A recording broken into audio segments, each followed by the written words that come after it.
Being over there when the Berlin Wall was coming down, I was there with John McLaughlin, my colleague, and he said, how did Luther know he could stand up against the church? And this is an old Jesuit talking. How did you know you could stand up to the Republicans, the real clowns out there? Well, we could start with Limbaugh and the rest of them and you know, the whole crowd. What's his name? Beck, the whole number of them. How come you knew the way to beat these guys was to put them on defense? Because they're bullies, and a bully always backs down. Don't we all know that? That's what happened here. Well, tell me about it. What has happened to you? Did Pelosi come along and tell you to cool it? Did Steny Hoyer tell you to cool it? Did you get any mean looks from the Republicans on the floor like Boehner? By the way, Boehner does look like, doesn't he, like a golfer who's just blown a putt all the time? Doesn't he always look like that to you? Well, you would know better than me, I guess. No, he looks like a guy who smokes when he's playing golf all the time. And he's like, you know, he has the cigarette, he throws it down, he's ticked off, he takes the putt and he blows it. He always looks like that. What do you think of this? What have you learned in these couple of days of being the hot shot? Well, what I've learned is that people really want a congressman who has guts, who says it like it is. And for God's sakes, for months we've been on the defensive. Why? We have a plan, the other side doesn't. They've got nothing. It's been 72 hours since I said this. Where have we heard about the Republican plan? Who has stepped forward to explain, no, Grayson was wrong, it's not true? All they do is their personal attacks, and it means nothing because the American people deserve better than that, and they know it.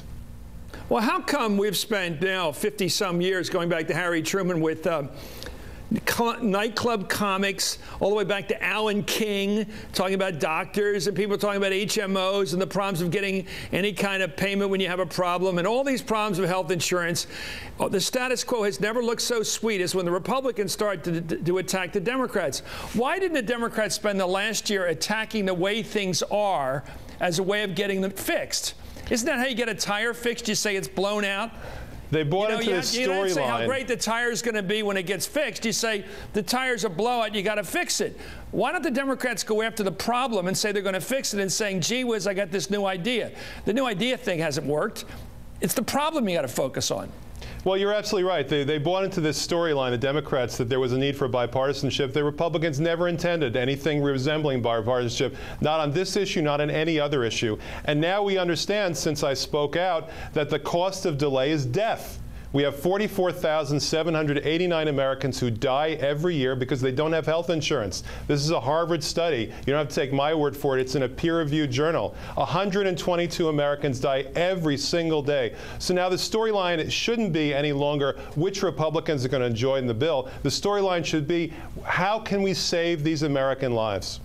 And how quickly can we do that? Okay, you're a rarity, so let's talk about it. I don't think you're worried about losing your seat, so let's talk about a Congressman, you. I'll be honest, I don't think that's going to happen, Chris. You would not believe the response we've gotten so far. Well, we've had over 5,000 people come to GraysonForCongress.com and make a contribution. Our emails are running 4-to-1 in our favor. What's your district like? Do you have a pro-Democrat? I've looked the numbers up. It looks pretty close to me. What kind of district you got in Orlando? Listen, I'm the first Democrat to represent downtown Orlando in 34 years. And that's okay, because if I have to choose between my job and saving lives, I know how to make that choice.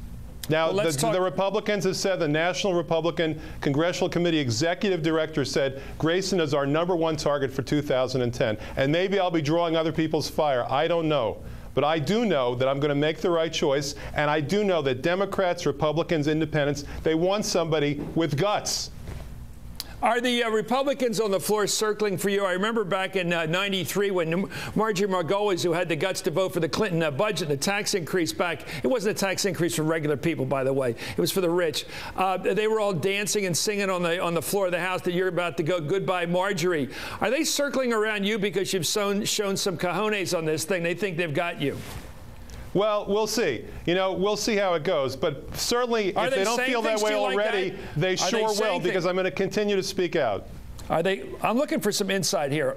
I'm a reporter. I'm trying to find out what you know and I don't know. When you walk around the floor, when you walk past the Republican cloakroom, when you get on the elevator, when you get on the subway over there in the Capitol building, do these Republicans come up to you and say, your number's up, buddy? What do they say to you? Yeah, I hear that all the time. I get dirty looks from the Republicans all the time. But I can't decide on my vote. I can't decide on health care, on energy independence, on jobs, on the economy, based upon dirty looks from people who throw hissy fits all the time and expect that we're supposed to decide American policy on that basis. And that's what they've been doing time after time. This feigned indignation, time after time. We can't let America be run that way. But you can't call these guys Neanderthals. You know why they don't believe in Neanderthals?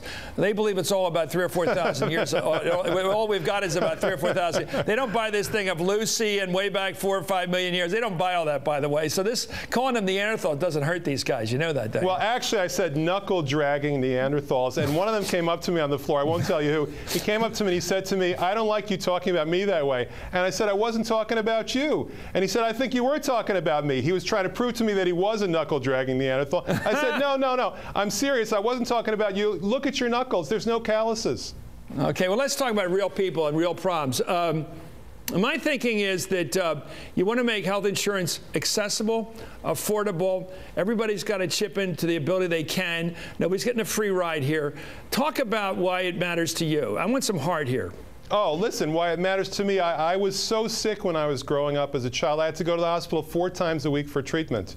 And when I was growing up, my parents had union benefits. Both of them belonged to a union. They both got union benefits, and twice, when I was 7 and when I was 17, they went out on strike. And I wondered whether I would survive, whether our health benefits would remain in place, and whether I'd be able to continue my treatment. And it's a hard thing. It's a hard thing when you're a child to think about whether you're going to live or whether you're going to die. And I don't want to see anyone in America go through that. I was so happy to vote in favor of health insurance for children in my first week in Congress. 4 million children all across the country didn't have to worry about that anymore. And why should the sins of the parents descend on the children? Why should children ever have to worry about that? 10,000 right here in Orlando alone, saved from ever having to worry about whether they would live or die. Well, you sound like a liberal. Progressive, populist. Hey, look, don't hide from that word liberal. It sounds better. Progressive sounds a little, well, I can't say it. Pusillanimous. Liberal's a good word. You got to make it sound good. You just got to make it sound, yeah, I'm a liberal. I believe in opportunity for everybody. I believe in freedom for everybody. I believe in liberty for everybody. I'm an American. Of course I'm a liberal. People should say that. Be more fun. You have to have a head and a heart. This progressive sounds like you're hiding from being who you are. The conservatives don't come up with euphemisms. They call themselves right-wingers. They love it. Anyway, thank you. You're on the right track. And by the way, thanks for finally getting around to doing our show. You've done every other show in the world, by the way. I thought you were going to beat me up so badly. Yeah, right. You're really scared of me, I'm sure. If you're not scared of the Republicans, you're not scared of me. Thank you, buddy. Thank you. I'm glad to call you buddy. I don't know you, but Adam Grayson, I like your style. Thanks for coming on Hardball. Have a nice weekend. Up next, a target of extortion, David Letterman was forced to admit that he had, well, he wasn't, well, yes, he was forced. That was his strategy. He had sex with his staff members. Wasn't forced.